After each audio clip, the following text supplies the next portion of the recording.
mettre fin au vice.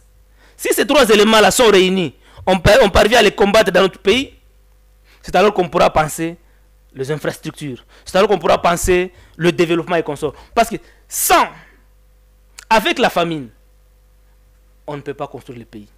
Ventre creux n'a point doré. Vous ne viendrez pas sur le plateau ici présenter l'émission si vous êtes affamé. La guerre, les investisseurs ne viendront jamais dans un pays où il y a le bruit de bottes, dans un climat d'insécurité, il ne viendra pas mettre son argent. Le vice, ce sont les détournements, l'impunité, n'est-ce pas, la corruption, l'écoulement de recettes publiques, tous ces problèmes-là. Ça devrait d'abord commencer par régler. Donc ce sont ces problèmes-là. En plus, madame, ce sont des problèmes qui sont qualitatifs, qu'on ne peut pas palper, mais qu'on néglige. On s'attelle sur ce qui est quantifiable.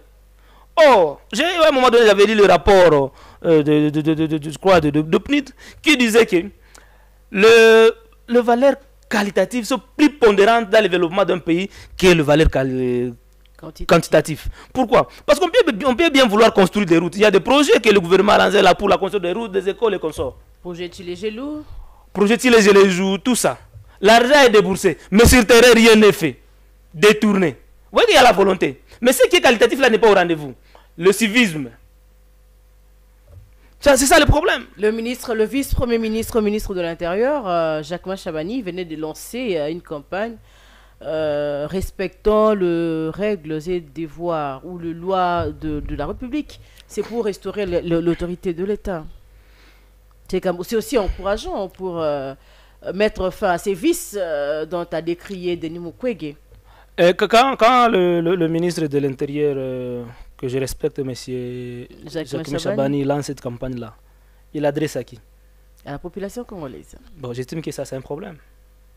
Il doit d'abord commencer par parler avec ses pairs avec lesquels ils sont au gouvernement, avec le mandataire des entreprises publiques. Ce sont eux d'abord qui doivent... Parce que ce sont eux qui font appliquer la loi. Ils doivent respecter.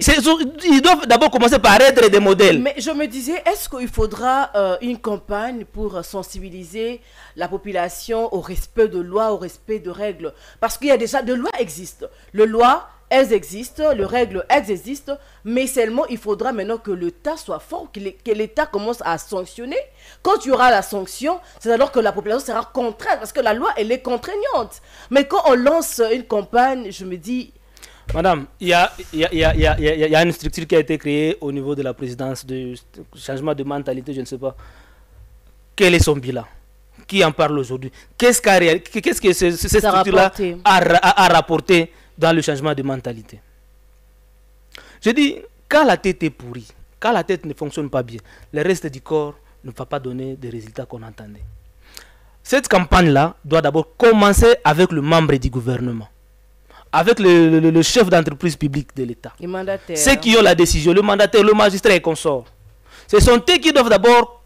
Parce que quand ils répondent, ils sont modèles, la population suivra. Mais commencer avec la population qui n'a pas de revenus, qui n'a pas de moyens, ça ne passe pas. Donc ça doit commencer au sommet. Ça doit commencer au sommet. Et après, ça pourra suivre.